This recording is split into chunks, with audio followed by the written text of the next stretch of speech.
자, 오늘 마가복음 강의 32번째 시간입니다. 마가복음을 설교하면서 쉽지 않은 본문들을 종종 만났습니다. 그 중에 한 본문이 수로보니게 여인의 딸을 치유한 사건이었습니다. 왜 예수님께서 도대체 그렇게 행동하셨는지 사실 해석하기가 쉽지 않은 본문인데, 제가 지금까지 마가복음을 9장까지 설교하면서 오늘 본문이 마가복음 전체에서 가장 어려운 부분이 아닌가 싶습니다. 이유는 9절과 9절 사이에 상당히 많은 공간이 존재하기 때문입니다. 그래서 본문을 잘 이해하려면 본문이 직접 말하지 않지만 문맥과 전체 흐름 속에서 그 공간을 채워가면서 본문을 읽어야 되죠. 그런 본문들은 읽기가 쉽지가 않습니다. 그런데 오늘 본문이 그렇습니다.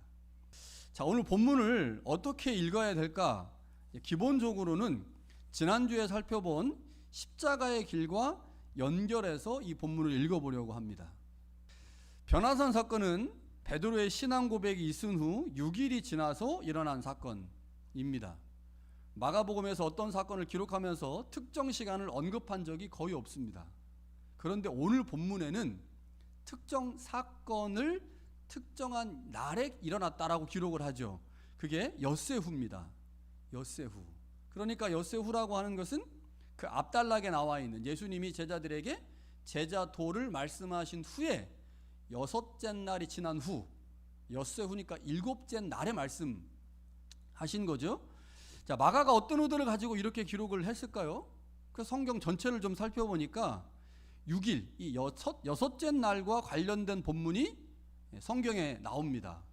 출애굽기 24장 16절에 보니까 이런 말씀이 있습니다. 여호와의 영광이 시내산 위에 머무르고 구름이 엿새 동안 산을 가리더니, 일곱째 날에 여호와께서 구름 가운데서 모세를 부르셨다. 그러니까 오늘 변화산 사건이 여섯째 날 후에 일어난 일이잖아요. 그러니까 일곱째 날 일어난 건데, 일곱째 날 일어난 사건이 구약 성경에서 하나님께서 모세를 부르시고 모세에게 십계명을 주실 때, 율법을 주실 때의 상황과 매우 유사하다고 하는 거죠. 변화산 사건에 모세가 등장하고 있죠. 그리고 모세와 예수님이 비교되는 것으로 보아 마가는 이 사건을 기록하면서 모세가 하나님으로부터 율법을 받을 때의 상황과 연결시키고 싶었던 것 같아요. 그러니까 예수님이 변화산에서 일어난 그 영광스러운 일이 모세가 하나님으로부터 시내산에서 율법을 받을 때의 상황을 연상하면서 기억하면서 이 사건을 좀 보면 좋겠습니다 라고 하는 의도를 가지고 굳이 기록하지 않아도 되는 여섯째 날 후에, 6일 후에라고 하는 말을 이제 기록을 한 거죠. 예수님은 3명의 제자들과 함께 산에 오르셨습니다. 그리고 그 산에서 변화가 되셨죠. 제자들은 지금까지 예수님을 따라다니면서 수많은 기적을 보았는데 변화산에서 본 것은 그 이전에 경험했던 것과는 차원이 달랐습니다. 지금까지 감추어 있던 예수님의 영광이 제자들의 눈앞에 드러났기 때문이죠. 주님의 영광에 압도되면서 제자들은 예수님이 단순히 능력을 행하시는 납비가 아니라 하나님의 영광을 가지신 분이구나 라는 사실을 알게 되었을 것입니다. 주님께서 제자들 앞에서 변형이 되셨죠? 그런데 마가복음은 변형이 되셨다라고만 말씀할 뿐 주님의 얼굴이나 모습이 어떻게 변형되었는지에 대해서는 침묵을 합니다. 다만 주님의 옷이 광채가 난다. 그런데 세상에서 빨래하는 자가 그렇게 희귀할 수 없을 정도로 그 옷이 빛이 났다, 이렇게 밝히죠. 자, 여기서 우리는 예수님의 영광이 얼마나 대단했는지를 추측할 수 있습니다. 예수님이 얼마나 영광스러웠으면 예수님이 입고 있던 옷에도 광채가 났을까? 그러니까 마가는 지금 간접적으로 표현을 하고 있는 거예요. 옷의 광채를 통해 우리 주님의 변화가 얼마나 대단한 것인지를 우리에게 맡긴 겁니다. 그러니까 옷의 광채를 통해 주님의 영광이 얼마나 대단한 건지를 간접적이지만 매우 분명하게 표현하고 있는 거죠. 여기서 핵심 포인트는 주님의 변화와 변형을 통해 주님이 어떤 분인지를 드러내고 있다는 겁니다. 주님이 어떤 분입니까? 하나님의 영광을 가지신 분이다. 그러니까 모세와 비교했을 때 모세보다 훨씬 더 큰 영광을 가지신 하나님의 그리스도다라고 하는 것을 여기서 보여주고 있습니다. 자, 그래서 예수님께서 이렇게 이제 변화가 되셨어요. 하나님의 영광을 가지신 그리스도로 변화가 된 상태에서 모세와 엘리야와 대화를 나눕니다. 자, 주님이 변형된 후에 엘리야와 모세가 나타났습니다. 그리고 주님께서 그들과 대화를 나누시는데 마가복음은 그 대화의 내용을 기록하지 않았습니다. 자, 그러면 이제 추측을 좀 해봐야 되죠? 어떤 말씀을 나누셨을까요? 마태, 마가, 누가복음 중에 유일하게 누가복음이 그 대화의 내용을 간략하게 기록합니다. 누가가 뭐라고 말하냐면요, 세 분이 예수님의 별세에 대해서 나누셨다 이렇게 말해요. 그러니까 이제 죽음에 관해서 대화를 나누셨다고 누가복음이 말씀을 하죠. 그래서 우리도 주님께서 모세와 및 엘리야와 십자가에서의 죽음과 관련된 이야기를 했을 것이다 라고 추측을 할 수가 있죠. 자, 그런데 여기서 본문 해석과 관련해서 중요한 점이 하나가 있습니다. 세 명의 제자가 그 대화를 들었다는 거죠. 자, 분명히 대화에 참여하지는 못했습니다. 그러나 대화를 들었어요. 자, 현장에서 그 대화를 들은 베드로의 입장에서 한번 생각을 해보면 좋을 것 같습니다. 자, 앞단락에서 예수님과 베드로 사이에서 하나의 전선이 만들어졌죠. 베드로는 주님을 정치적 메시아로 이해하고 있습니다. 그러나 주님은 자신을 고난받는 메시아라고 말씀을 하시죠. 그래서 베드로와 예수님 사이에 하나의 전선이 만들어졌어요. 갈등이 생긴 거예요. 예수님은 베드로에게 나는 고난받는 메시아다라고 말씀을 하시고, 베드로는 아니 주님, 당신은 고난받는 메시아가 되면 안 됩니다. 우리를 위해서 왕이 되셔야 됩니다라고 하는 전선이 하나 만들어져서 갈등 관계가 생겼습니다. 자, 베드로는 주님으로부터 제자의 길, 십자가에 관한 말씀을 들었지만 베드로가 자신이 가지고 있는 메시아에 대한 생각을 바꾸지 않는다면 그 길을 걸어갈 수가 없죠. 그 상태에서 베드로가 변화산에 올라와 있습니다. 자, 베드로가 지금 예수님과 함께 변화산에 올라와 있는데, 그래서 예수님이 엘리야와 모세와 하는 대화를 듣고 있는데, 지금 베드로의 현재 상태가 뭐냐면 예수님에 대해서 여전히 주님은 정치적 메시아입니다라고 하는 생각을 강하게 갖고 있는 상태에서 변화산에 있는 거예요. 베드로가 아직 생각을 바꾼 게 아닙니다. 예수님이 말씀하신 십자가의 길은 너희들이 여전히 정치적 메시아라고 하는 생각을 가지고 있으면 이 길을 걸을 수가 없어. 그러니 너희들 이 생각을 바꿔야 돼 라고 하는 취지에서 예수님께서 말씀을 하셨죠.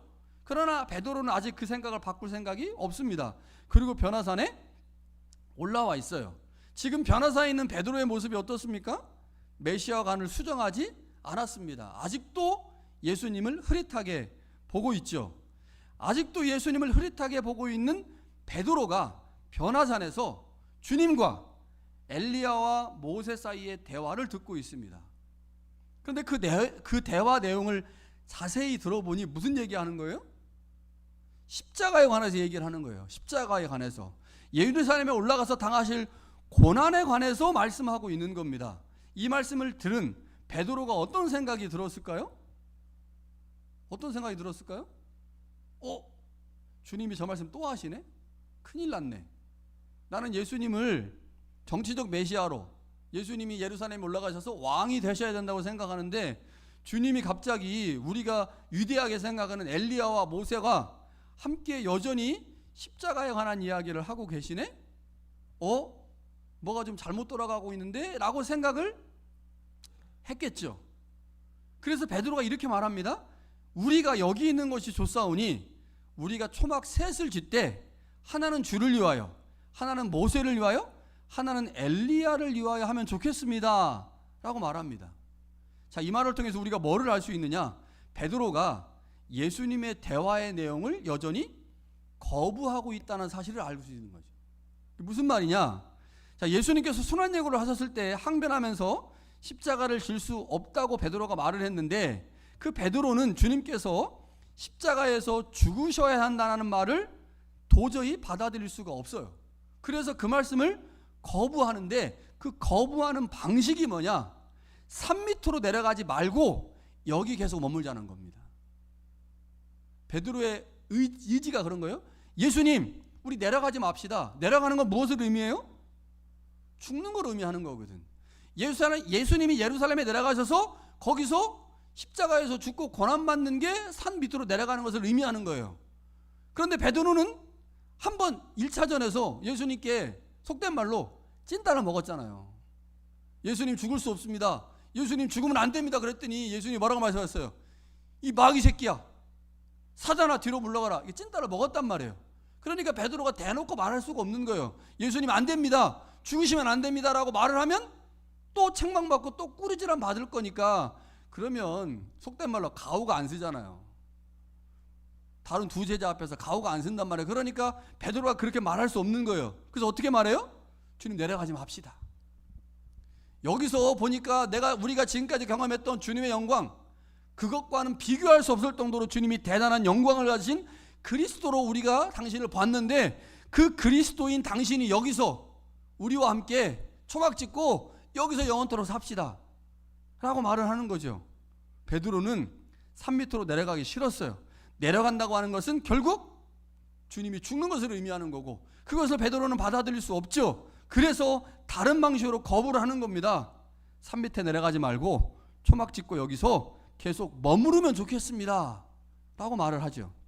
자, 이렇게 생각할 수 있는 근거가 6절 때문입니다. 6절에 뭐라고 되어 있냐? 이렇게 되어 있어요. 그들이 몹시 무서워함으로. 몹시 무서워함으로 그가 무슨 말을 할지 알지 못함이라. 무서워함으로 그가 무슨 말을 할지 알지 못한다. 그러니까 베드로는 걱정이 된 거예요. 그렇게 영광스러운 주님이, 분명히 영광에 찬 주님이 산 밑으로 내려가서 예루살렘에 가자, 십자가에서 죽자라고 말할까 봐 무서워서, 그것 때문에 예수님께 뭐라고 말하는 겁니까? 산 위에 머무십시다, 이렇게 얘기를 하는 거라.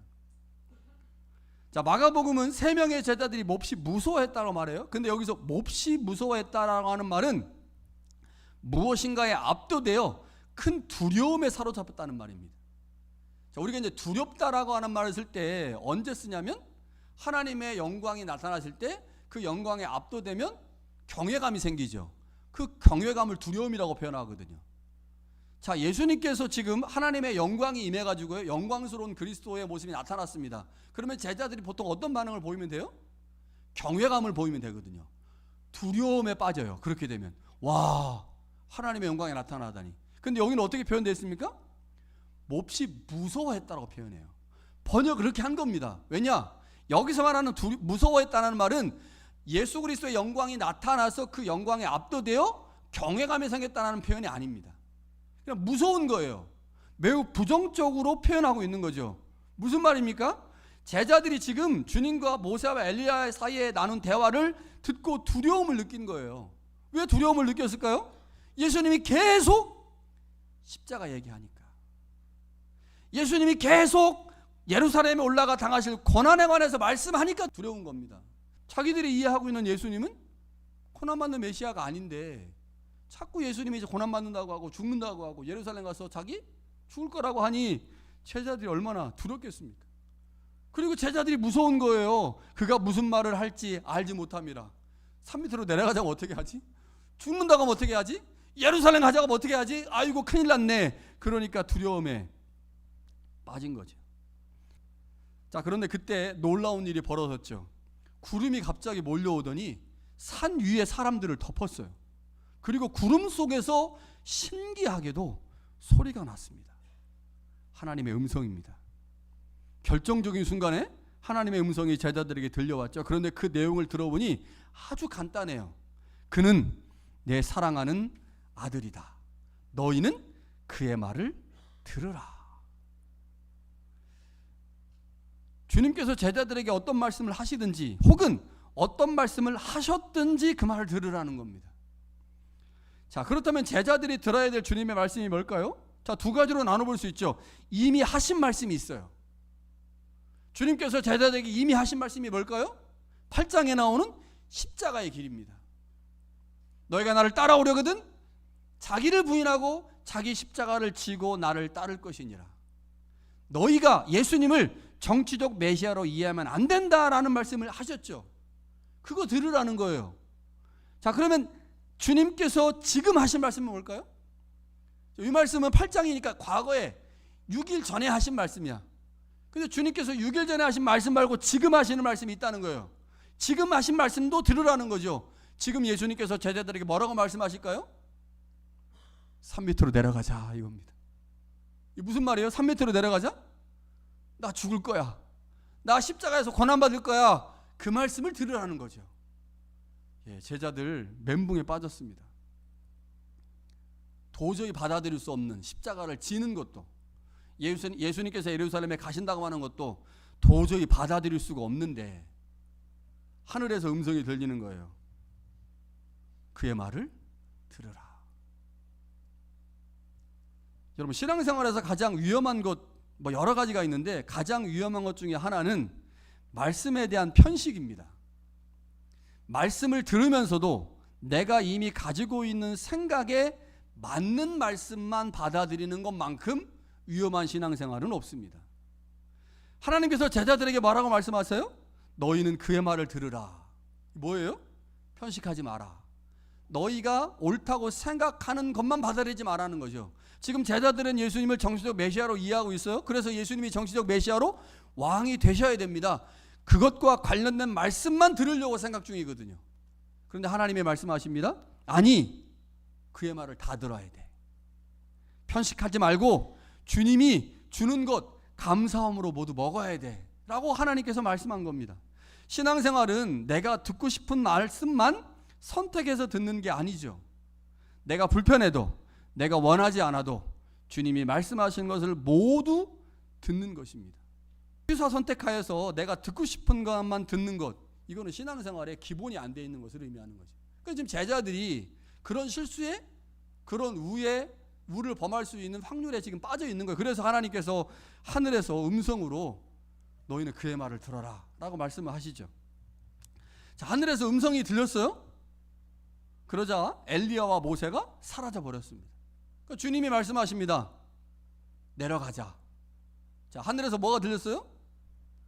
너희는 그의 말을 들으라 그랬잖아요. 근데 예수님이 뭐라고 말씀하신 거예요? 자, 이제 내려가자. 그 들어야지. 그래서 제자들과 예수님이 산으로 내려옵니다. 내려오면서 주님께서 제자들에게 이렇게 말씀하시죠. 인자가 죽은 자 가운데서 살아날 때까지는 본 것을 아무에게도 이르지 마라. 변화산에서 일어난 사건 절대로 말하면 안 돼라고 말씀하신 거죠. 왜냐하면 당시 유대인들은 예수님을 정치적 메시아라고 이해하고 있었죠. 그런 상황에서 변화산에서 나타난 예수님의 영광은 그러한 기대를 더욱 강화할 수 있었기 때문입니다. 사람들은 예수님의 영광을 십자가와 연결하기보다는 자신이 기대했던 영광스러운 메시아의 증거로 받아들일 가능성이 매우 높았죠. 그래서 지금 예루살렘에서 고난받고 죽으셔야 되는 예수님의 입장에서 예수님이 변화산에서 경험하신 영광을 제자들이 혹 누군가에게 이야기하기 시작하면 예수님을 순환받는 메시아가 아니라 영광의 메시아, 왕적 메시아로 더 많이 오해할 수 있었기 때문에 부활 후까지 기다리라는 거예요. 근데 그럼 부활 후가 되면 어떻게 될까요? 부활 후가 되면 부활이라고 하는 것이 고난의 결과물로 나온 거잖아요. 그래서 부활을 경험한 후에는 고난과 부활을 분리시키지 않습니다. 그래서 예수님께서 부활 후에까지는 이거 말하지 마라 라고 말씀을 하신 거죠. 자, 그런데 주님께서 그렇게 말씀을 하시자 제자들이 이상한 생각이 들었어요. 무슨 말이냐? 죽은 자 가운데서 살아난다. 죽은 자 가운데서 살아난다. 그럼 예수님이 부활한다는 얘기인데 부활? 좀 이상해. 이런 생각이 든 거예요. 자, 당시 제자들이 부활이라고 하는 개념을 몰랐던 게 아닙니다. 왜냐하면 당시 많은 유대인들 가운데 마지막 때 죽은 자의 부활이 있을 거라고 하는 믿음을 가지고 있었기 때문이죠. 자, 그러면 제자들도 역시 마지막 때에 부활이 있을 거라고 믿었겠죠. 그런데 제자들이 지금 무엇을 이해하지 못하냐면 예수님께서 말씀하시는 부활의 의미입니다. 자, 논리적으로 이런 거예요. 자, 제자들은 마지막 때에 부활이 일어난다고 생각하고 있어요. 마지막 때 부활이 일어난다고 생각한다. 그럼 부활이 마지막 때에 일어나려면 반드시 전제 조건이 하나 있어야 됩니다. 뭐냐? 메시아가 오셔야 돼요. 그러니까 그들이 기다리고 있는 메시아가 오면, 메시아가 종말을 가져오는 분이기 때문에 메시아가 와서 세상이 하나님에 의해서 심판을 받으면 그게 종말이고, 그 종말 때에 부활이 일어납니다. 그러니까 부활은 언제 일어나느냐? 종말에 일어나요? 그럼 종말에 일어나려면 반드시 뭐가 있어야 돼요? 메시아의 출현이 있어야 돼. 그런데 여기서 제자들이 어려움이 생긴 거예요. 자, 예수님을 제자들은 뭐로 이해하고 있습니까? 메시아로 이해하고 있죠. 그래서 주는 그리스도심이라고 고백을 했어요. 아, 예수님이 메시아야. 그러면 메시아로 오셨으니까 지금은 종말이지. 종말이니까 부활이 일어날 수 있지. 그러면 예수님이 말씀하시는 부활이 일어난다는 말이 일정 부분 맞는 얘기지. 그러네? 이러면 문제가 생겨요, 안 생겨요? 문제가 안 생기죠. 그런데 제자들이 갑자기 혼란에 빠졌어요. 자, 지금 여기까지 설교를 들으면 여러분 혼란이 됩니까, 안 됩니까? 아무 혼란이 없어요. 왜요? 다 맞는 얘기니까. 자, 예수님이 메시아로 오셨어요? 메시아로 오셔서 예수님이 종말을 가져오셨으니까 지금 종말의 때야. 종말의 때에 하나님이 심판하시고 부활을 시키시니까, 예수님이 메시아 오셨으니까 종말로서 부활, 다 맞아. 그런데 제자들이 혼란에 빠진 이유가 있어요. 왜 그러냐? 당시에 모든 유대인들은 메시아가 오려면 반드시 누가 먼저 와야 돼요? 엘리야가 와야 돼요. 엘리야가. 메시아의 길을 예비하는 엘리야가 오고, 그 엘리야가 메시아의 길을 예비하면 메시아가 오셔서 종말의 사건들을 일으키시고, 종말 때 하나님의 심판이 있고, 그 심판이 있은 후에 부활이 있는 거예요. 그러면 주님이 말씀하신 부활의 의미를 제대로 이해할 수가 있겠죠. 그런데 문제가 뭘까요? 제자들은 엘리야가 아직 안 왔다고 생각하는 겁니다. 그래서 뭐라고 예수님께 물어봐요? 그러면 예수님, 왜 서기관들은 엘리야가 먼저 와야 한다고 말씀합니까? 라고 질문하는 겁니다. 그러니까 논의의 시작점에 뭐가 있는 거예요? 엘리야가 있는 거예요. 이렇게 논리가 되는 거죠. 엘리야가 먼저 옵니다. 엘리야가 어떤 사람이에요? 메시아의 길을 준비하는 사람이야. 그 메시아의 길을 준비하는 엘리야가 와서 메시아의 길을 준비하면, 그 길을 준비한 거에 따라서 메시아가 오고, 메시아가 와서 하나님의 심판을 이 땅에 선포함으로 종말의 시대가 되면, 그때 뭐가 일어나는 거예요? 부활이 일어나는 거예요. 이런 논리 구조를 따지면 아무 문제가 없어. 근데 지금 제자들에게 가장 큰 어려움이 뭐예요? 서기관들이 말하는데 아직 엘리야가 안 왔다는 거예요. 엘리야가 아직 안 왔으니 그 이후에 일어나는 모든 일들은 다 말이 안 되는 거죠. 엘리야가 와야 메시아가 오는 건데, 엘리야가 안 왔으니 당연히 메시아도 안 왔죠. 그런데 지금 제자들은 예수님을 뭐라고 고백했어요? 메시아로 고백했어요. 어떤 메시아든지 간에, 그게 종교적 메시아든 정치적 메시아든 예수님을 메시아로 고백했어. 그래서 예수님을 메시아라고 생각하고 있어. 그렇게 예수님을 메시아로 고백했는데 그 예수님께서 부활 얘기를 하신단 말이에요? 그럼 맞는 거죠. 예수님이 메시아니까 종말의 때 부활이 일어날 건데. 그런데 갑자기 고민에 빠진 거예요. 자기들이 믿고 있었던, 예전에 믿었던 서기관들은 아직 엘리야가 안 왔다고 말하거든. 엘리야가 안 왔으니 예수님이 메시아일 수 있습니까, 없습니까? 없는 거예요. 엘리야가 와야, 그 엘리야가 증언해주는 존재가 메시아인데, 엘리야가 아직 안 왔으니 당연히 메시아도 안 왔죠. 그런데 제자들은 예수님을 뭐라고 고백했어요? 메시아로 고백해서, 그러니 멘붕에 빠진 거예요. 이게 도대체 메시아 아니야, 예수님이 메시아인 거 아닌 거야 라고 고민에 빠질 수밖에 없는 겁니다. 그래서 그렇게 질문한 거예요. 자, 예수님께서 제자들이 왜 혼란에 빠졌는지 아셨을까요, 모르셨을까요? 당연히 아시죠. 예수님은 유대인이니까, 당시 서기관들의 가르침을 알고 있으니까 왜 혼란에 빠졌는지를 아시죠. 그리고 정확하게 그 질문에 답변을 주십니다. 답변이 뭘까요? 엘리야가 왔다야. 엘리야가 왔다. 이것만 해결되면 다 끝나는 거예요. 엘리야가 왔다라고 하는 것만 분명해지면, 그 엘리야가 먼저 왔으니 당연히 자신들이 믿고 있는 예수님이 메시아임을 고백할 수 있는 거죠. 그런데 예수님을 메시아로 고백하면서 혼란스러웠던 이유는, 예수님은 메시아 같은데 엘리야가 아직 안 왔다고 확신하고 있으니, 엘리야가 안 온 상태에서 메시아가 올 수는 없거든요. 예수님을 메시아로 인정하지 못하니 그 이후에 일어나는 부활 문제 해결이 안 되는 겁니다. 제자들이 혼란에 빠져 있는 상황에서 예수님이 아주 정확하게 답하십니다. 엘리야가 과연 먼저 왔다. 근데 문제는 뭐예요? 당시 사람들이 엘리야를 못 알아본 겁니다. 왜요? 엘리야가 고난받고 죽을 거라고 생각을 못 했거든. 근데 요한 어떻게 됐어요? 광야에서 외치는 자의 소리, 주님의 길을 예비하고, 그래서 사람들에게 막 회개하라고 하고 하니까 사람들이 막 몰려들었잖아요. 그래가지고 사람들이 엘리야일 거라고 생각한 거예요. 그래서 엄청나게 몰려들었어요. 실제로 엘리야처럼 막 털도 있고 막 그렇게 보여. 사람들이 가가지고 회개하고 막 세례 받고 했어. 근데 엘리야가 어떻게 됐습니까? 우리가 알고 있듯이 목배 참수당했잖아요. 참수. 그랬으니 그 당시 사람들이 어떻게 엘리야가, 메시아의 길을 준비하는 엘리야가 참수를 당하냐? 그건 엘리야가 아니다. 그 사람들의 결론이 잠정적으로 내려진 거예요. 세례요한 엘리야가 아니라고. 그러니 엘리야가 아직 안 왔으니 당연히 메시아도 안 왔다고 사람들이 생각했고, 예수님의 제자들마저 그렇게 생각을 한 거죠. 그런데 예수님이 분명히 말씀하십니다. 당시 사람들이 엘리야가 왔음에도 불구하고 그 엘리야를 알아보지 못했다. 여러분, 그러나 우리는 알고 있죠? 엘리야는 먼저 왔습니다.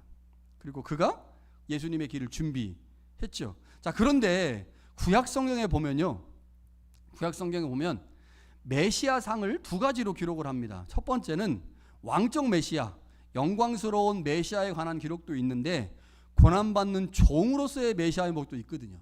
대표적인 게 우리가 알고 있는 이사야서 53장 말씀입니다. 그런데 당시 많은 사람들은 메시아를 왕적 메시아, 영광스러운 메시아로만 이해했기 때문에 구약 성경에 있는 수많은 고난받는 메시아에 대한 모습에 대해서 무시하거나 그것을 메시아의 모습으로 인정하지 않았습니다. 그러다 보니까 메시아가 영광스러운 분이라면 그의 길을 준비하는 엘리야도 역시 영광스러운 존재였다고 생각을 한 거예요. 그런데 세례요한은 어떻게 됐어요? 죽은 거죠. 그 세례요한을 엘리야로 인정할 수가 없었던 거죠. 그런데 예수님이 제자들에게 뭐라고 말씀하시느냐? 인자가 고난받을 거다. 그게 성경에 있다. 그러니까 예수님은 제자들에게 성경에 나오는 고난받는 종 메시아의 모습을 언급하시면서 메시아가 고난받기에 그의 길을 준비하는 엘리야도 역시 고난받는다. 그런데 그런 이해가 이스라엘 사람들 사이에 없기 때문에 요한을 오해하고 결국 그를 죽인 거죠. 여러분, 제자들은 예수님을 고난받는 메시아로 인식하지 못했습니다. 이유가 뭘까요? 제자들 앞에 장애물이 너무 많아요. 예수님을 고난받는 메시아로 인정할 수 없는, 인정하지 못하게 만드는 장애물이 너무 많습니다. 어떤 겁니까? 그들 안에 있는 부활에 대한 생각. 부활이 종말의 때만 일어나온다고 생각했거든요. 성경에 나와 있는 엘리야에 대한 잘못된 이해, 구약 성경에 대한 고난받는 종에 대한 오해, 너무나 많은 것들이 제자들의 눈을 가리고 있습니다. 그들의 귀를 막고 있죠. 그래서 예수님이 아무리 죽음에 관해 말씀하셔도, 죽음 이후에 나타날 부활에 관해서 말씀하셔도 주님의 메시아에 대해서 그들은 전혀 이해하지 못한 거죠. 우리도 마찬가지인 것 같습니다. 우리 안에 먼저 자리 잡은 고정관념이나 잘못된 지식이 우리 안에 있는 생명의 말씀을 받아들이지 못하게 만들거나 거부하게 만들죠. 내가 가진 편견이 주님의 말씀 중 어떤 것은 선택하게 하고 어떤 것은 거부하게 만듭니다. 이런 상황에서 우리에게 필요한 것, 그것은 하나님의 음성이죠. 하나님께서 제자들에게 너희는 그의 말을 들으라 라고 말씀하신 것처럼 오늘 우리에게 필요한 게 뭐냐? 너희는 그의 말을 들으라. 자, 근데 그의 말이 어디에 기록되어 있어요? 성경에 기록되어 있죠. 너희는 내가 너희에게 준 성경에 귀를 기울이라. 여러분, 변화산 사건은 우리가 예전에는 변화산 사건을 그냥 큰 어려움 없이 사실 읽었거든요. 그런데 이 변화산 안에 제자들, 특히 3명의 제자, 베드로를 중심하는 3명의 제자들 안에 잘못된 메시아관이 그들 가운데 여전히 있었고, 그 메시아관 때문에 예수님을 이해하지 못함으로 엘리야가 언제 와야 됩니까? 예수님 부활에 대해서 말씀하시는데 우리가 도대체 이해할 수 없습니다. 우리 산 밑으로 내려가지 말고 여기서 집 짓고 살면 좋겠습니다 라고 하는 반응을 볼 수밖에 없었다는 거죠. 여러분, 하나님께서 우리에게 간곡한 한 가지를 부탁하고 계십니다. 그것은 그의 말을 들으라입니다. 제자들이 들어야 했던 주님의 말씀이 무엇이고 우리가 들어야 할 주님의 말씀이 무엇일까요? 우리가 들어야 할 주님의 말씀이 영광에 관한 말씀일까요? 그렇지 않습니다. 우리가 들어야 될 말씀은 십자가이고 십자가의 길에 관한 말씀이죠. 그렇다면 주님께서 우리에게 주시는 십자가의 말씀이 무엇이겠습니까? 예를 들면 이런 것이 아닐까 싶어요. 주님은 우리에게 더 많이 가지라고 말씀하지 않고 더 많이 포기하라고 말씀하시죠. 주님은 더 높아지라고 말씀하지 않고 더 낮아지라고 말씀하십니다. 편안한 길을 가라고 말씀하지 않고 자기를 부인하고 자기 십자가를 지고 나를 따르라 라고 말씀하시죠. 이것이 우리가 주님으로부터 들어야 될 말씀입니다. 이게 우리 듣는 우리에 따라서 다 다를 수 있습니다. 그러나 우리가 기본적으로 하나님께서 우리에게 원하시는 것, 그것은 주님께서 우리 가운데 말씀하시는 그 말씀 모두를 듣는 것입니다. 그리고 그것이 우리 안에서 다 실천되지 않을지라도 실천하기 위해서, 순종하기 위해서 애쓰는 모습을 보이는 것, 그것이 오늘 주님을 따르고 믿고 있는, 주님을 메시아로 고백하고 있는 우리들이 가져야 될 가장 중요한 자세이죠. 그 자세가 우리 가운데 만들어져 주님 이 땅에 다시 오실 때 칭찬받는 우리 모두가 될 수 있기를 간절히 축원합니다.